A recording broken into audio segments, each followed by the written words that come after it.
Brian, nice to meet you on Skype here. Yep, nice to meet you. Yeah. So I got a copy of the latest book. I think you've written others, right? Before Yes, this this one? is my fourth book. Fourth book. Why don't you just say the names of your other books? Yep, so the first book was called Rest Unleashed, The Raven Narratives. The second book was Goodness Found, The Butterfly Narratives. And the third book was Unexpected Christianity, The Penguin Narratives. Uh-huh.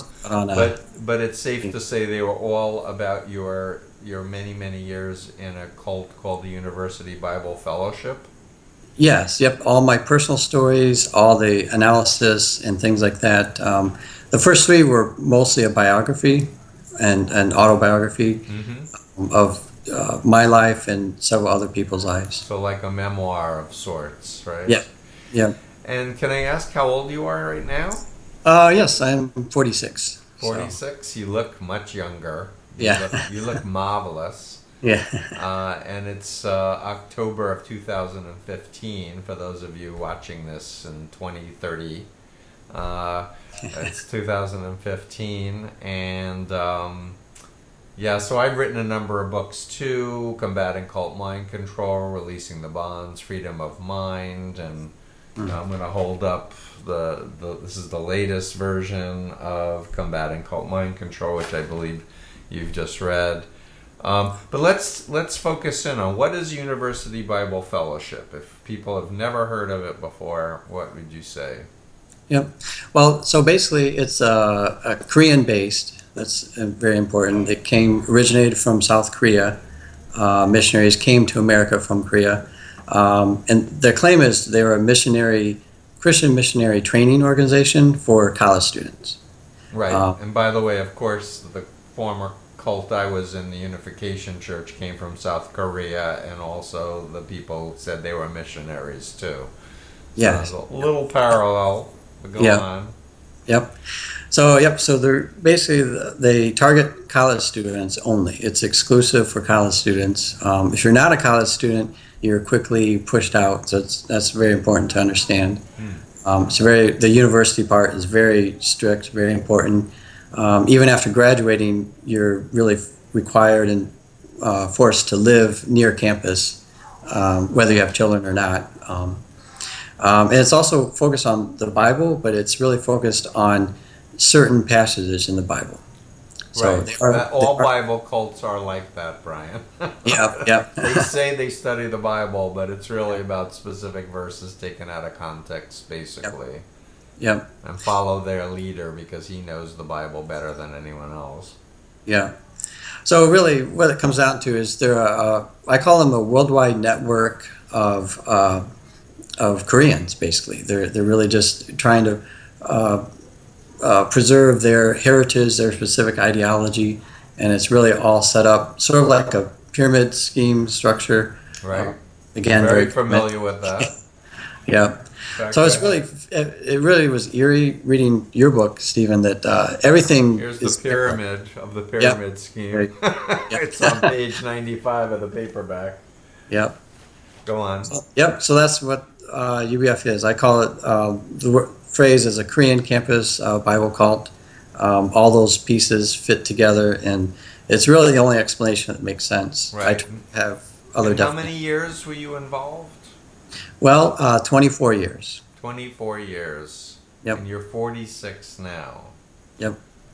So Yep. anyone can do the math. So, and during that time, you were mostly recruiting and indoctrinating people and raising money for the group? For the first 16 years, yes. It's kind of split.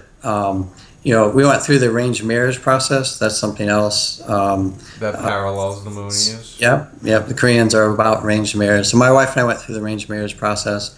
The first 16 years, is really just a lost time. We didn't really spend time with our children growing up.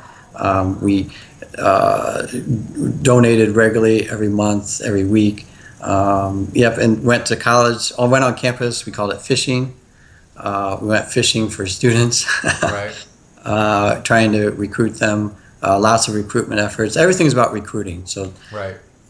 everything has to start sort of like the Soylent Green kind of phenomenon where you have to have new people coming in. I know it oh so well. It's true. So Yeah. while you were in for all of those years, like, did you ever hear of the Moonies and their arranged mass weddings of thousands of people?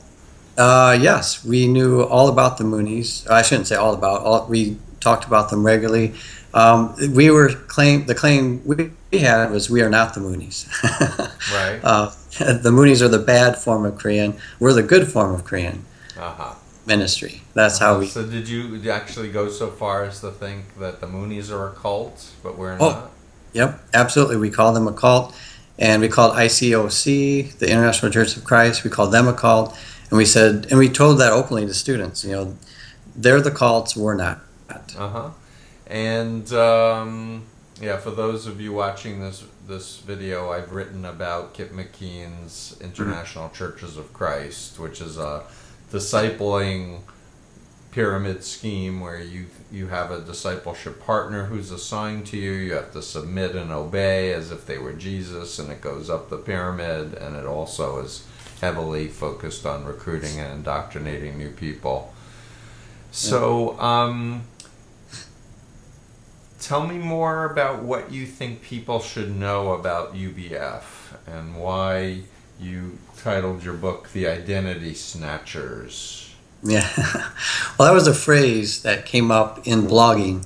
So one of my outlets to deal with this is to create a blog called ubfriends.org.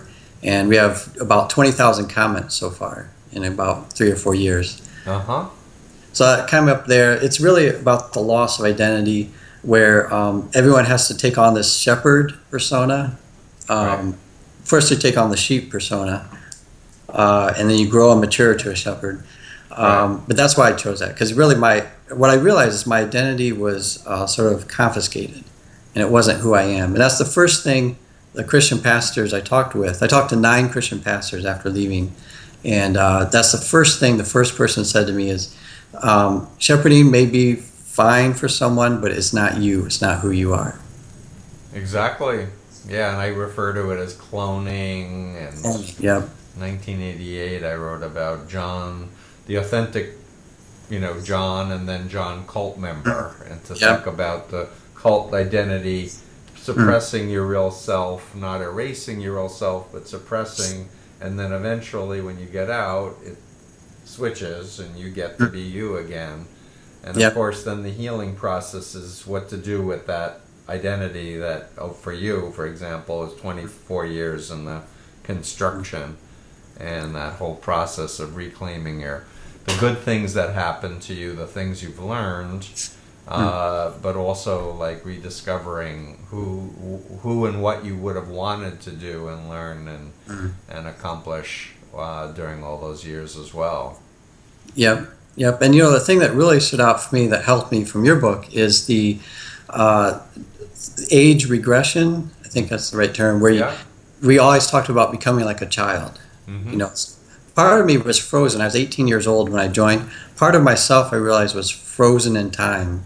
And so when I left, I kind of felt like a teenager. So I was like recovering, unfreezing that. Yeah, exactly. And I've been doing this work for 39 years, and it's so expected if someone doesn't, go back to who they were before, even if they were 18, then this, I get what's wrong, what's going on with this, because it really is like, shoot, and then you realize I missed out on all the music of all those decades and movies and plays and all those other kinds of experiences. Now, question, do you have brothers and sisters? Like, how did your family respond when you got involved? Yeah, well, I have 2 younger brothers, so family of 3 brothers. The interesting thing for me, one thing it really contributed, it's my phone there. Well, one thing that contributed was my father passed away when I was 19, so right as I was joining. So that traumatic experience, I adopted them as my spiritual fathers. They came to the wedding. The rest is history. But they reacted. My father is Catholic. I'm Catholic growing up, and I actually am returning to the Catholic roots now. And he was really. I'm liking the new Pope. Oh yes, oh I love Speaking Pope. as a renewal Jew, I'm liking the Yeah. new Pope a lot. He speaks Yeah. speaks a lot of very powerful, wonderful values and important, issues like global Yeah. climate change. Wow, to have a Pope Yep. talking about global climate change, how refreshing.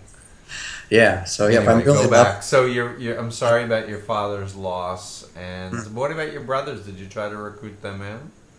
My younger brother, yes, the youngest of the three.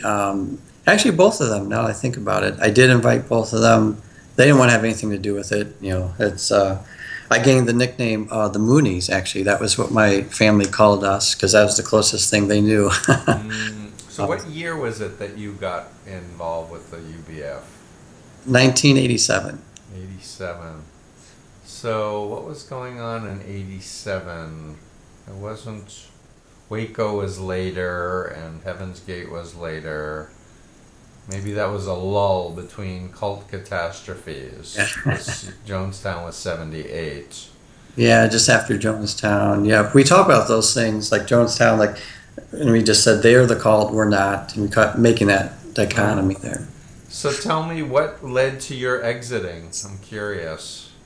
After 24 years. That's my exiting. Well, honestly, it was a phased approach or phased process. So like I said, 16 years later, we became really disillusioned with the group. The promises weren't bearing out. We were married with 3 children.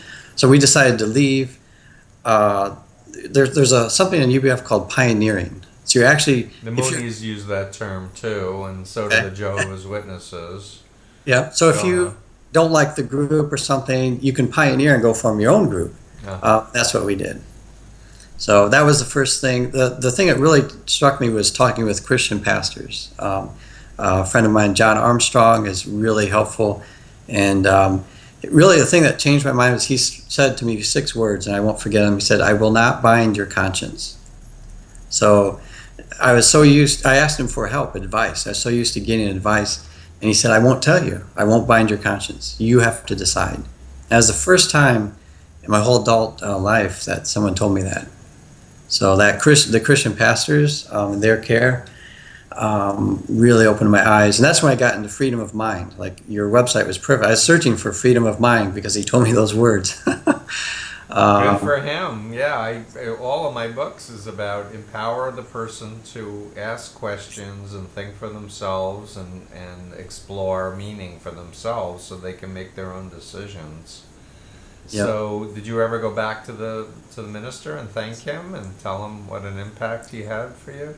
Oh, yes, absolutely. Yep. In fact, my wife and I joined his 9-month cohort class, like a Bible study, like general, because I really learned that I didn't know Christianity. I thought I was a Bible expert. I spent 15,000 hours reading it, but didn't know the basic tenets of Christianity. Yeah, similar to me. Of course, I wasn't in nearly as long as you, but as a Moonie, I thought I knew the Bible better than anyone who'd been to seminary for 20 years. Yeah. I thought I had all the truths. That's part of the big lie. And so how did you make a living during all of those years you were raising kids? Did you go into computers or something? Or? Yep. So I'm a computer engineer, and I've been that my whole career, ever since college. I see. So you were functional on one level and dysfunctional on another level. That's something that I've seen a lot as well, where people were able to really work at a very high intellectual level.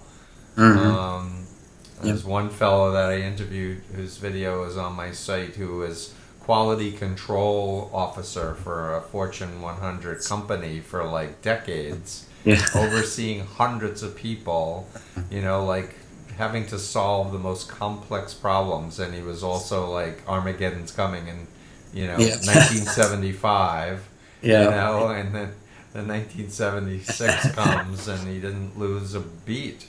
He's just, new light and onward and upward. And what about phobias in the University Bible Fellowship? What did believers, what were they told?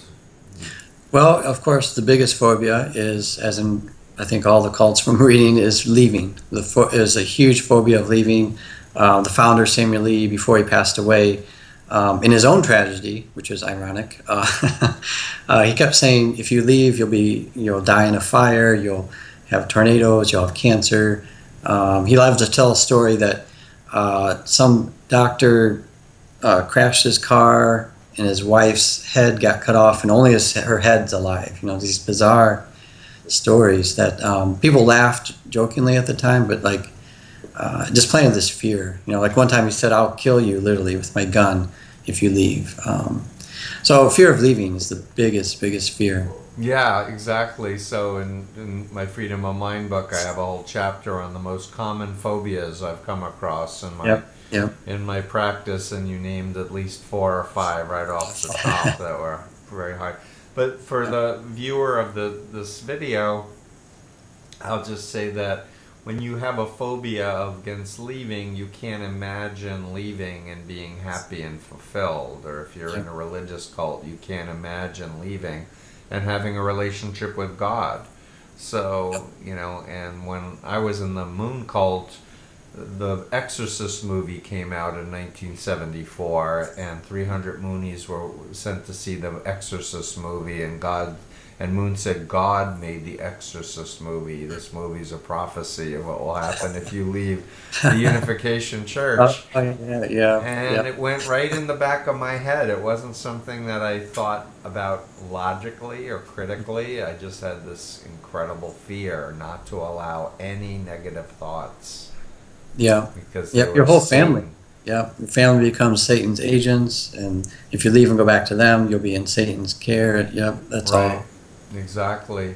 So so your wife and you were arranged in the cult, and your marriage stayed intact? Yes. Well, that's pretty common in UBF, and we stay together because of phobia. You're afraid if you break the marriage, then you also go to hell. You're also condemned.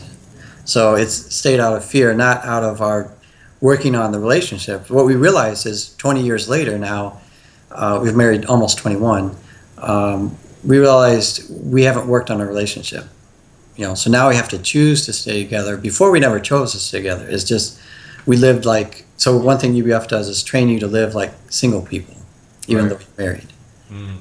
So, that's hard. like single people. Yeah. That's really hard. So, because I can tell you that I don't, I'm thinking aloud in my own mind whether I should say this, but I'm just going to say it. But in my experience, when you're in a cult and you're in an arranged marriage, I'd say maybe 1 out of 50 or 1 out of 100 marriages survive when the people wake up and get out of the cult, mostly because they just weren't suited for each other at all. Yeah. Not about the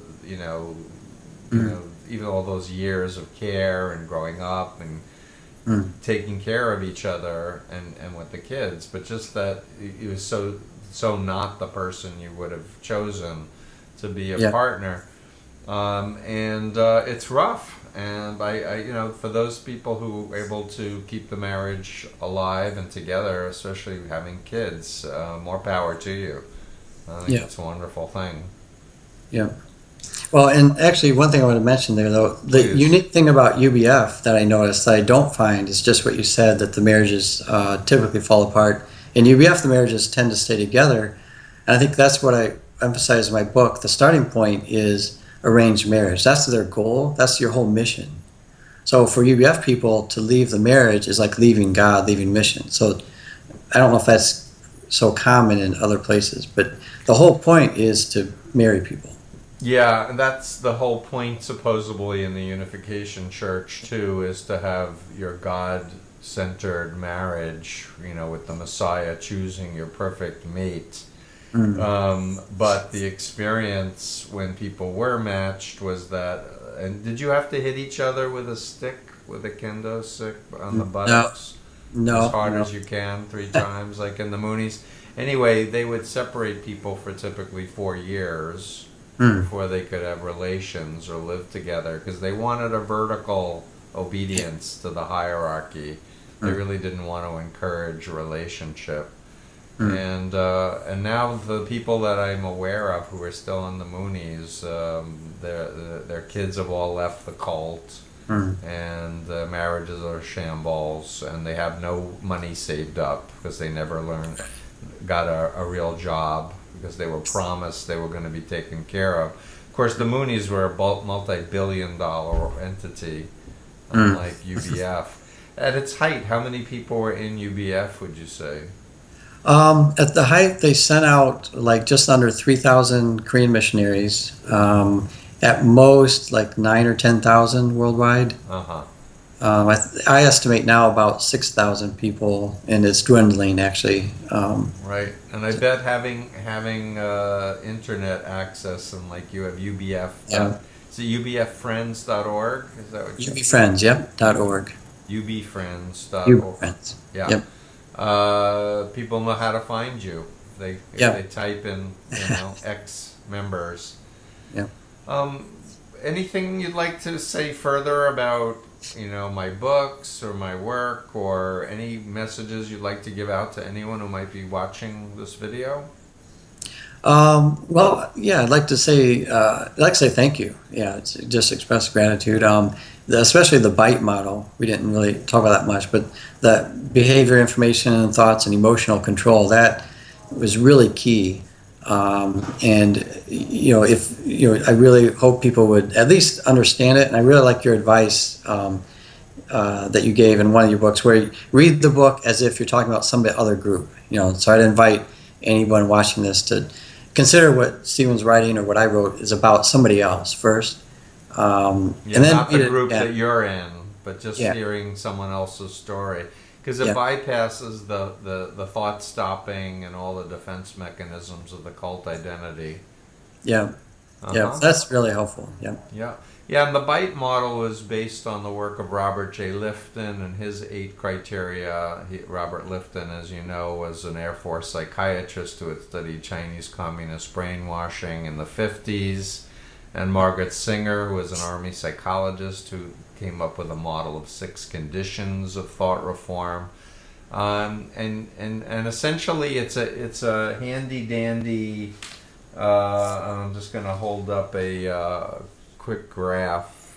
Yeah. In the new book, it talks about healthy influence on the left and unhealthy influence on the right, and the arrows going down in the middle is the BITE model. You can look at things like, does the group tell you honestly what the beliefs are and what the practices are before they recruit you? Or do they lie to you and spoon feed you? Or do they do information control and tell you you can't talk to critics or former members? Or like under the E of emotional control, do they install phobias that if you want to leave the group, only terrible things will happen? You can never have a positive thing happen if you ever leave the group. Those should be red flags that there's something wrong with your group. And on the bad group, it's so much more about fear and guilt and Armageddon. And on the healthy side, it's about love and truth and community and goodness, and like doing good for people for the sake of doing good, and not because you have an agenda to recruit them and manipulate them and everything. Did you recruit a lot of people during all the years you were in? Actually, no one at UBF recruited a lot of people. They have an extremely high failure rate. That's good. So did the Moonies. Yeah, extremely. I did bring in 3 students. Ironic thing is they all left, but they all became Christians. They all had their faith, and they all became friends again. So they're not angry at you? Nope. I went back to all. Actually, that's one of the first things I did. I went back and met former members. I met other friends I had left. Met the people who I had influenced, and they were really very open, very friendly. And tell me, in your recovery, have you visited any of the ex-Jehovah's Witnesses groups or any of the ex-ICOC groups online? Yep, absolutely. The reveal.org, we've read all those things. We try to make UB Friends a little bit more friendly, I guess. But some of those websites are hugely informational, but they seem to be a turnoff to actual cult members. We're trying to actually engage in dialogue, and I've been doing that for the last 4 years now. So yeah. So I thank you so much, and thanks for coming on. And if people want to email you, can they contact you? Oh, absolutely. Yep. Okay, so you'll let us know what email address, we can put it at the end, we'll do a slide. Yep. And come visit ubfriends.org.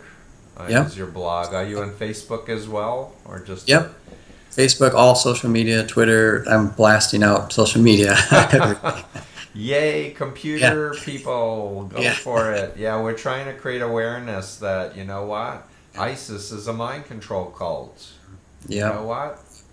ISIS is a mind control cult. That means they do behavior control and information control and thought control and emotional control. That means there's a whole methodology for helping exit people from the, inoculate people from getting in, intervene and get people out, and help people recover. But it seems like that knowledge has yet to hit mainstream media. And the other area that I just want to touch on is just sex trafficking. Is pimps write manuals on how to brainwash victims to make money off of, and they're doing the bite model. It's just for commercial purposes, but it's epidemic, and I just applaud people like yourself who write books. I ask other ex-members, write books, tell your stories, create a website, tell other people, educate. Go to your doctors, go to your lawyers, tell them undue influence exists. It's a plague of the 21st century, and the solution is to inoculate through education. So thanks very much for taking the time, and we'll put this up, and good luck. Best wishes. Take care. All right, thank you. Okay, bye. Thanks. Bye-bye.